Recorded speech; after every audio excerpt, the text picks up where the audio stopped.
নমস্কার, আপনাদের সকলকে আবারও স্বাগত জানিয়ে আজকের গল্প শুরু করছি। আজ আমি আপনাদের শোনাব একটি একেবারে নির্ভেজাল হাসির গল্প। লিখেছেন আমাদের সকলের অতি প্রিয় লেখক শিবরাম চক্রবর্তী। গল্পের নাম গোবর্ধনের কেরামতি। আসাম সরকারের নোটিশ এসেছে প্রত্যেক আসামির কাছেই। হর্ষবর্ধনরাও বাদ যায়নি।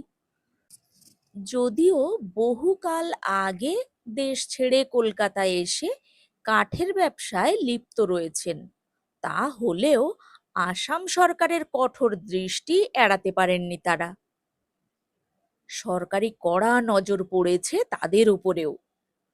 শুধু হর্ষবর্ধনই নন, তার ভাই গোবর্ধনও পেয়েছে এক নোটিশ, সীমান্তের যুদ্ধে যাবার নোটিশ। পররাজ্যের লিপ্সায় চীন যখন নেফার সীমান্ত পার হয়ে তেজপুরের দরজায় এসে হানা দিল, তখন কেবল আসামবাসীদেরই নয়, প্রত্যেক তেজস্বী ভারতীয়েরই ডাক পড়েছিল চীনকে রুখবার আর তেজপুর রাখবার জন্যে। কলকাতায় হর্ষবর্ধনদের কাছেও এসে পৌঁছল সেই ডাক। হর্ষবর্ধন কিন্তু বলেন, না, আমি আর যুদ্ধে যাব না। সে কি দাদা? বিস্ময়ে হতবাক গোবর্ধন। তুমি না বিলেতে গিয়ে যুদ্ধ করেছিলে? সেই যুদ্ধ যখন নিজের দেশেই এসেছে, এই সুযোগ তুমি হাতছাড়া করবে? বলো কি? বিলেতে গেছিলাম নাকি? সে তো স্পেন, বললেন হর্ষবর্ধন। স্পেনেই তো লড়েছিলাম গিয়ে। একই কথা, বিলেত যাবার পথেই স্পেন। এইখানে হিটলারের ফ্যাসিস্ট বাহিনীকে তুমি ফাঁসিয়ে দিয়ে এসেছো। আমিও তো লড়েছিলাম তোমার পাশে গো। আমাদের লড়াইয়ের সেই কাহিনী। যুদ্ধে গেলেন হর্ষবর্ধন, বইয়েই ফাঁস করে দিয়েছে সেই হতভাগাটা। কোন হতভাগারে? কে আবার? তোমার পেয়ারের সেই চক্রবর্তী। জানো না নাকি? ন্যাকা! জানবো না কেন, পড়েছি তো বইটা, আমাকেও দিয়েছিল এক কপি সে।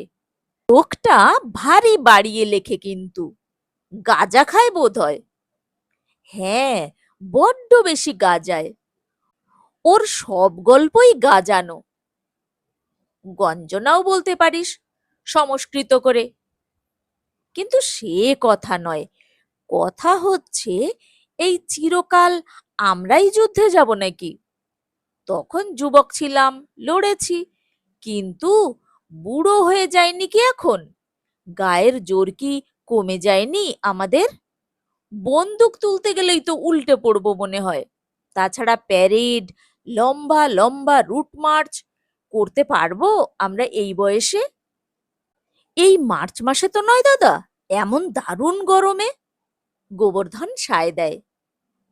তবে এখন যারা যুবক তারা গিয়ে যুদ্ধ করুক, আমরা লড়াইয়ের কথা পড়বো খবরের কাগজে, কিংবা বলবো সেই চক্রবর্তীকে তাদের যুদ্ধের গল্প লিখতে। বইয়ে পড়া যাবে তখন। তা বটে। আর সত্যি বলতে তারাই তো লড়বে এখন, সেই জওয়ানরাই। জওয়ান? জওয়ান আবার কি দাদা? রাষ্ট্রভাষা। জোয়ান, জোয়ান মানে জোয়ান, মানে তুমি, জানাই গোবর্ধন। আমি জোয়ান, তার মানে? হর্ষবর্ধন হকচকান। বৌদি বললে যে সেদিন, প্রকাশ করে গোবরা। তোর বৌদি বললে আমি জোয়ান? সেই দেখছি ফাঁসাবে আমায়। কোনো মিলিটারি অফিসারের কাছে বলেছে নাকি সে? না না, সেই চক্রবর্তীর কাছেই বলল তো। শুনি তো ব্যাপারটা। সে যদি আবার গল্প লিখে কথাটা ছাপিয়ে দেয়, তাহলেই তো গেছি। তারপর এই নোটিশ এসেছে। বৌদির ঋতু পুজো ব্রত ছিল না, পুজো টুজো সেরে বললে আমায়, যাও তো ভাই, একটা বামুন ধরে নিয়ে এসো তো, বামুন ভোজন করাতে হবে। আমি বললাম, বৌদি, ইতু পুজো করলে যখন, তখন বামুন ভোজন করাতে ইতুর দাদাকেই ধরে নিয়ে আসি না হয়। ইতুর দাদাকে? শুনেই তো বৌদি অবাক। আমি বললাম, বৌদি, তুমি ইতু পুজো করছো জানলে আমি খোদ ইতুকেই ধরে আনতে পারতাম, জ্যান্ত ইতুর পুজো করতে পারতে তাহলে। তা যখন হলো না, তার দাদাকেই ধরে আনা যাক এখন। তখন বৌদি বুঝতে পারলো কথাটা। সবকিছুই একটু লেটে বোঝে সে। হাসলেন হর্ষবর্ধন। তো গেলাম চক্রবর্তীর কাছে। খাবার কথা শুনে তক্ষুনি সে এক পায়ে খাড়া। কিন্তু যখন শুনলো যে ব্রত উদযাপনের বামুন ভোজন, তখন আবার পিছিয়ে গেল ঘাবড়ে। বলল, ভাই, আমি তো ঠিক বামুন নই, পইতেই নেই কো আমার। আমি বললাম, ধোপার বাড়ি কাচতে দিয়েছেন বুঝি? সে বললে, তা নয় ঠিক, কখনো পইতে হয়েছিল কিনা মনেই পড়ে না আমার। তা না হোক, আপনার আবার পৈতের দরকার কি? বাবার পৈতে ছিল তো। আমি বললুম, বামুন না হোক, বামুনের ছেলে হলেই হবে, তখন সে এলো খেতে। তা এলো না হয়, বললেন দাদা, কিন্তু তার খাবার সঙ্গে আমার জোয়ান হবার সম্পর্ক সে তো বুঝছি না। এ তো সর্বনেশে কথা ভাই।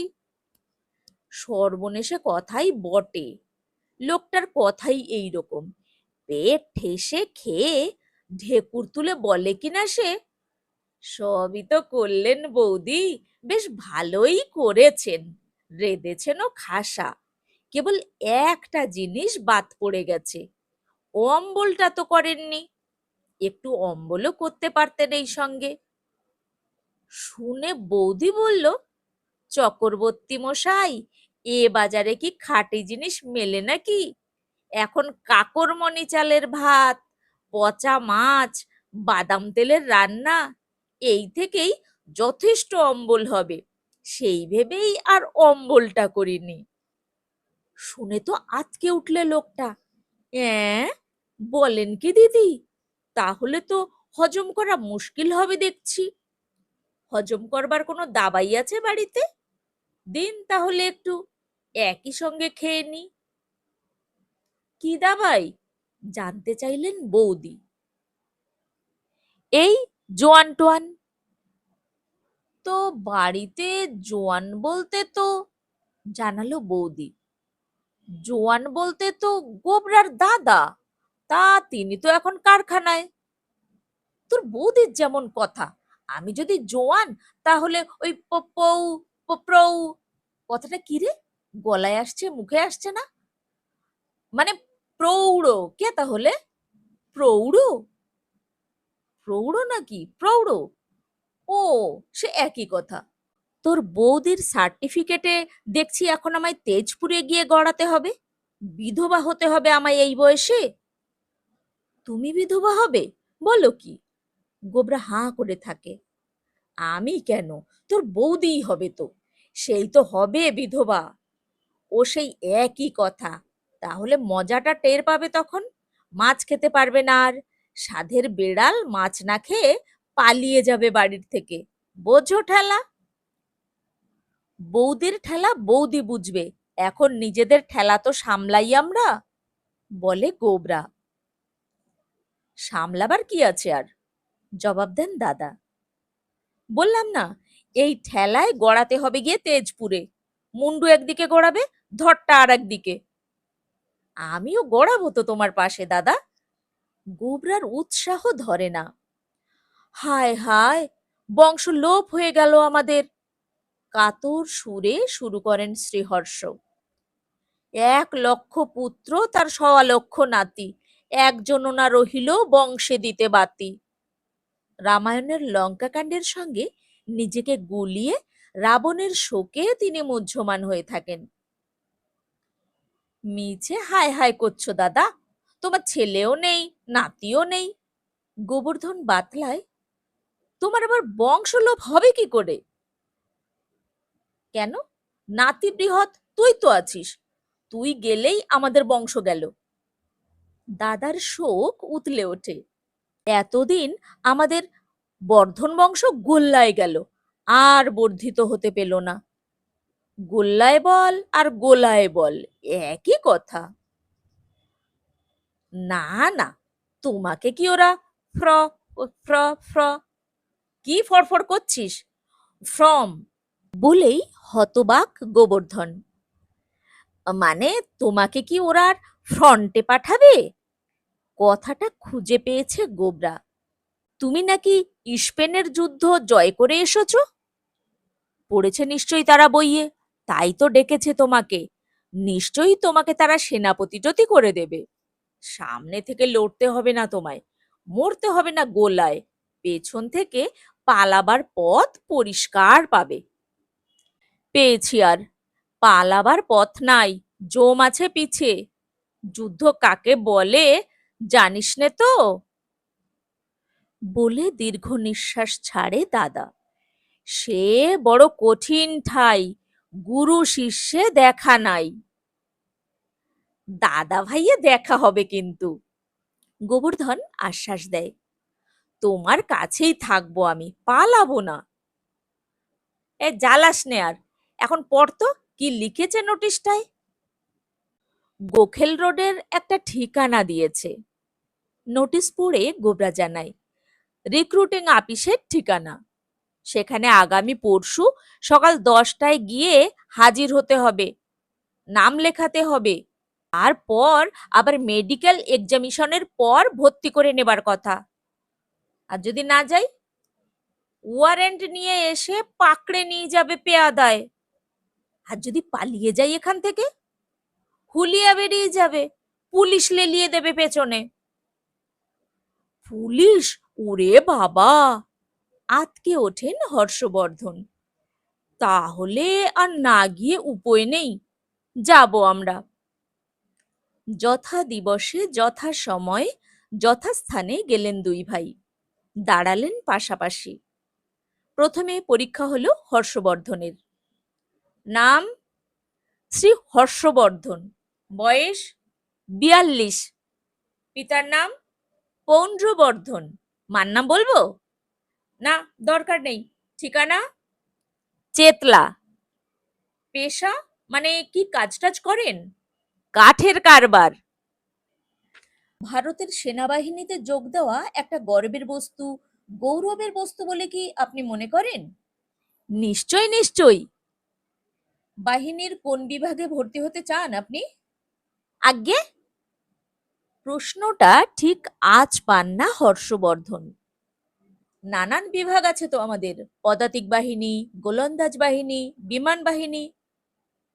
আমি একেবারে জেনারেল হতে চাই, মানে সেনাপতি জানান হর্ষবর্ধন। পাগল হয়েছেন? রিক্রুটিং অফিসার না বলে পারেন না।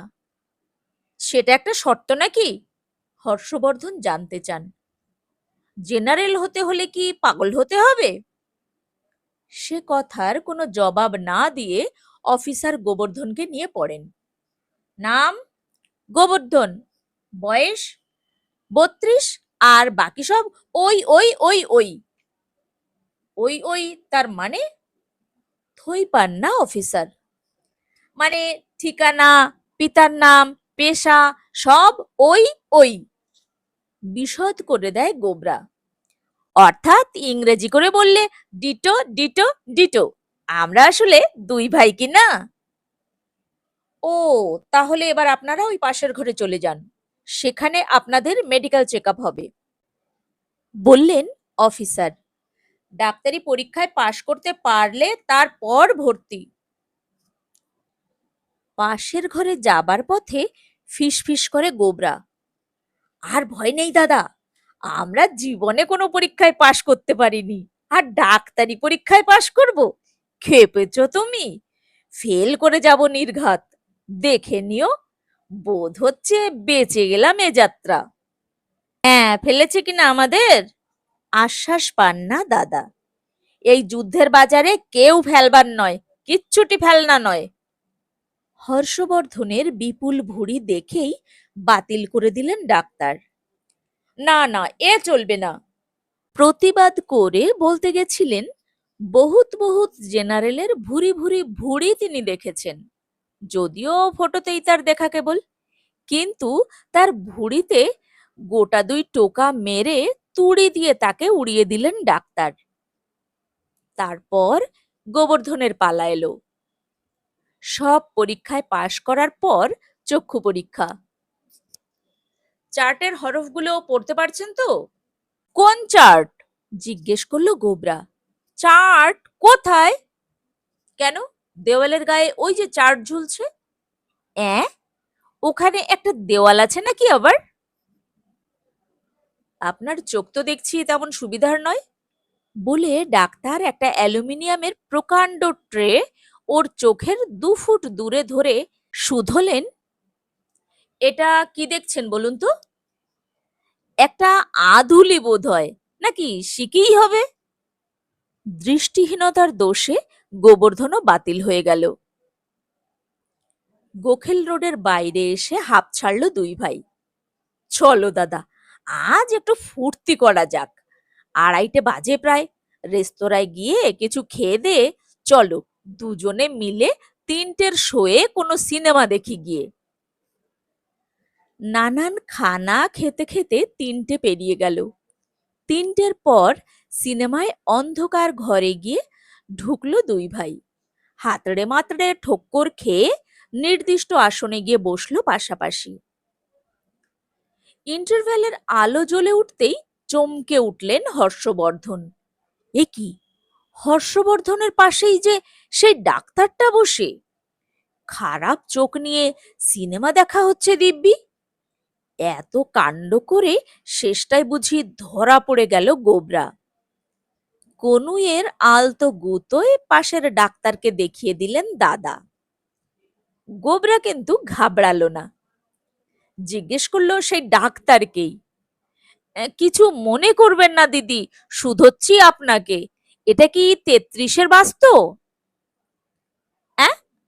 অতর্কিত প্রশ্নবাণে চমকে ওঠেন ডাক্তারবাবু। মানে মাপ করবেন বড়দি, এটা চেতলার বাস্তু। ভিড়ের ভেতরে পড়ে ঢুকে তো পড়লাম, কিন্তু ঠিক বাসে উঠেছি কিনা ঠেলাঠেলিতে বুঝতে পারছি না।